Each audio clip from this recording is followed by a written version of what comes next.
Je pensais que la famille de mon copain était normale, ils ont levé le masque alors qu'ils pensaient que je n'écoutais pas, maintenant, j'ai peur pour ma vie. Mon copain de 32 ans et moi de 26 ans sommes en couple depuis 5 mois maintenant, et il est la même chose, et la meilleure chose que je n'ai jamais reçue, c'est la première personne qui m'a vraiment fait penser au mariage et fait penser à une famille, je l'aime vraiment. Le week-end prochain c'est le 60e anniversaire de sa mère et mon copain comptait aller à l'anniversaire, il pensait que ce serait une belle occasion pour lui de me présenter sa famille, donc il m'a demandé de le rejoindre, on a laissé sa famille savoir qui me ramènerait et ils étaient d'accord avec ça, ses parents sont dans une ville à 3 heures de la nôtre, donc on a décidé qu'on passerait la nuit là-bas. Quand on est arrivé dans la maison de ses parents, sa mère, son père, son frère et sa sœur nous attendaient, ils m'ont fait une grande accolade, ils m'ont remercié de penser vraiment qu'ils étaient très heureux de me rencontrer, je ne pensais vraiment pas que quelque chose n'allait pas. Ils se ressemblaient vraiment à des personnes bien, on a passé toute la soirée à parler et on a beaucoup rigolé, tout se passait super bien, autour de 20 heures, mon copain et son frère sont partis à l'aéroport pour aller chercher de la famille proche qui devait venir à la fête, donc j'ai été laissée à la maison avec sa mère, son père et sa sœur, je ne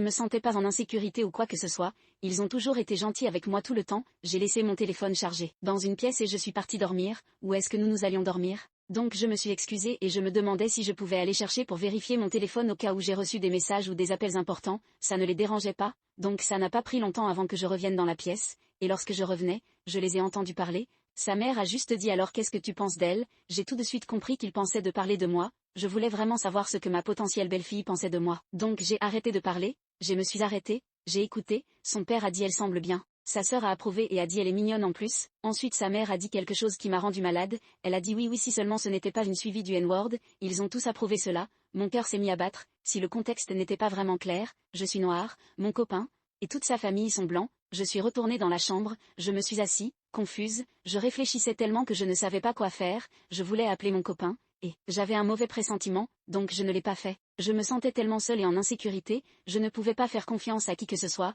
même pas à mon copain, je vis au Canada, et les personnes ici ne sont pas aussi ouvertes avec le racisme que dans d'autres endroits, ce qui, à mon avis, est beaucoup plus dangereux. Maintenant, à ce moment, les seules personnes à qui je pouvais demander de l'aide étaient mes sœurs, une de mes sœurs vivait aux États-Unis, et l'autre au Canada, dans des provinces différentes, les deux vivaient loin, donc il n'y avait rien qu'elles pouvaient faire pour moi à ce moment précis, mais je me disais que c'était la seule personne à qui je pouvais faire confiance dans la vie, un groupe WhatsApp, donc je leur ai envoyé un message pour leur dire ce qui se passait, je vivais au Canada depuis plusieurs années, et ce n'est pas facile de se faire des amis de confiance, c'est vraiment un endroit où j'étais seule, j'ai rencontré beaucoup de gens, mais je n'ai pas l'impression que l'un d'entre eux est mon ami, quand tu es un immigrant au Canada, tu comprends peut-être ce que je veux dire, de toute façon, mes sœurs ont lu et m'ont dit qu'on avait besoin de trouver un moyen de m'en aller tout de suite, elles m'ont dit de tenter de trouver une excuse, n'importe quoi, dire que j'avais une urgence et que je devais m'en aller, je suis restée dans la pièce pendant un peu de temps, c'était l'une des situations les plus difficiles que j'ai vécues, et j'ai tout fait pour ne pas pleurer, après que j'ai reposé le cerveau, j'ai fait ce que ma sœur m'a demandé de faire, je n'avais pas encore déballé mon sac, heureusement,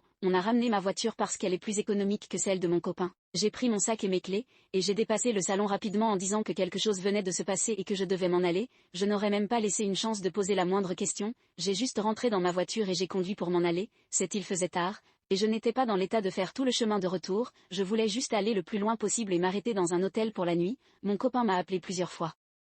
Je pensais que la famille de mon copain était normale, ils ont levé le masque alors qu'ils pensaient que je n'écoutais pas, maintenant, j'ai peur pour ma vie. Partie 2. Mon copain m'a appelé plusieurs fois, mais je n'ai pas répondu, ensuite je l'ai rappelé sans lui parler de ce qu'il s'était passé, j'ai utilisé la même excuse qu'auprès de ses parents, il m'a demandé de revenir à la maison, mais j'ai dit que ce n'était pas nécessaire, le jour suivant je suis rentrée chez moi. Quand mon copain est venu à mon appartement quelques heures après, j'ai ressenti que tout mon amour pour lui avait disparu, mais j'ai agi comme si tout allait bien, je me demandais s'il était raciste, même s'il avait été quelqu'un de bien pendant toute la relation. En pensant à la manière dont sa famille se faisait passer pour des gens bien, je me demandais s'il faisait semblant lui aussi, bien que nous ne vivions pas ensemble, la relation devait se terminer en juillet, il a déjà son appartement, et j'étais censée emménager avec lui, mais j'ai fini par réaliser que je ne l'aimais plus, ça fait 3 jours depuis que je suis partie chez ses parents, je voulais mettre fin à la relation sans causer de problème, mais j'avais vraiment peur de sa réaction, je n'ai pas révélé ce qui s'était passé, mais j'avais trop peur de me rendre compte des pensées racistes aussi, je ne savais pas comment il allait réagir, je pensais énormément à ça, mais je m'appuyais sur les actions de ses parents, pas les siennes, et j'avais vraiment peur, même si on restait ensemble, même si j'essayais de rester avec sa famille, je ne pourrais pas éviter d'interagir avec eux, et je ne pourrai jamais passer outre tout ce qu'ils ont dit, j'ai lu tous vos commentaires, et presque tous me disent d'aller lui parler, donc je l'ai fait, il ne s'est pas mis en colère et ne s'est pas défendu. Il a juste écouté ce que j'avais à lui dire, et nous avons fini par avoir une grande conversation à ce sujet, hier nous sommes allés dans un café, les choses étaient un peu gênantes au début, mais dès que nous nous sommes assis, je lui ai dit directement ce qui s'était passé, Je lui ai expliqué que ça m'avait un peu frustré qu'il me laisse seule avec sa famille raciste sans me prévenir et que j'étais terrifiée. Il s'est immédiatement excusé et m'a assuré qu'il parlerait à ses parents à ce sujet. Cependant, il m'a dit qu'il n'avait aucune idée que ses parents se sentaient ainsi et parlaient ainsi des personnes de couleur noire. Je lui ai demandé comment est-ce qu'il ne savait pas alors qu'il a conduit avec eux. Ils l'ont éduqué, donc il devait avoir entendu quelques remarques avant. Il m'a expliqué que durant son enfance, tout son entourage était blanc, tous ses voisins, tous les enfants dans son école, et même leurs professeurs, donc ce n'était pas un sujet qui arrivait à la maison ou dans son école, tout le monde était. Il m'a dit qu'il a toujours vu le visage gentil de ses parents et qu'il pensait qu'il allait se comporter avec moi de la même manière,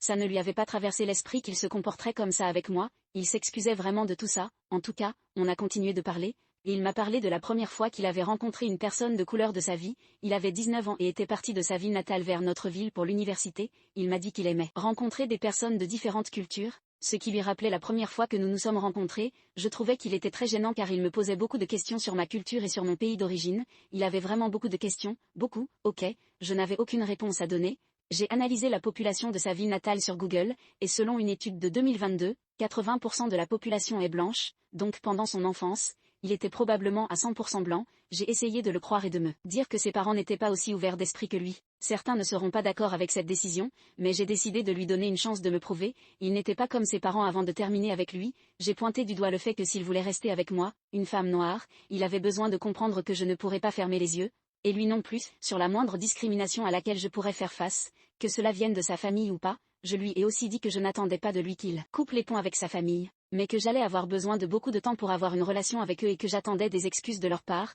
Il m'a promis qu'il fera attention et qu'il se mettra toujours de mon côté. Il m'a dit qu'il était déjà en train de parler à ses parents. Je ne sais pas s'il en a déjà parlé à ses parents, mais ce matin, je me suis levée avec un message d'excuse de sa sœur. Dans ce message, elle m'a dit qu'elle était choquée d'entendre les mots de sa mère et qu'elle ne pensait pas vraiment cela. Elle a juste adhéré parce que c'était sa mère et qu'elle ne savait pas quoi faire. En ce moment, sa sœur est rentrée à l'université dans notre ville. Je l'ai rencontrée plusieurs fois déjà avant, peut-être 3 à 4 fois. Donc je pense que c'est elle qui a remonté les bretelles de ses parents. Je ne l'ai pas rencontrée beaucoup de fois, mais les rares fois où on s'est parlé, je n'ai pas senti une once de racisme venant d'elle. On était toujours assez sympas l'un envers l'autre. De toute façon, je n'ai toujours pas répondu à leur message, et je ne pense pas que je le ferai. Pour l'instant, je ne sais même pas quoi lui dire. Moi et mon copain avons eu une très intéressante conversation. Je décide de ne pas aller vivre chez lui pour le moment, mais je pense qu'on pourra travailler sur cela. Je sais que l'on pourra revenir là où on en était si on travaille tous les deux dessus. Partie 3. Désolé, ça a pris longtemps de vous donner des nouvelles. J'attendais de voir ce que ses parents allaient lire. Ça fait 5 mois, et je n'ai toujours rien entendu de leur part.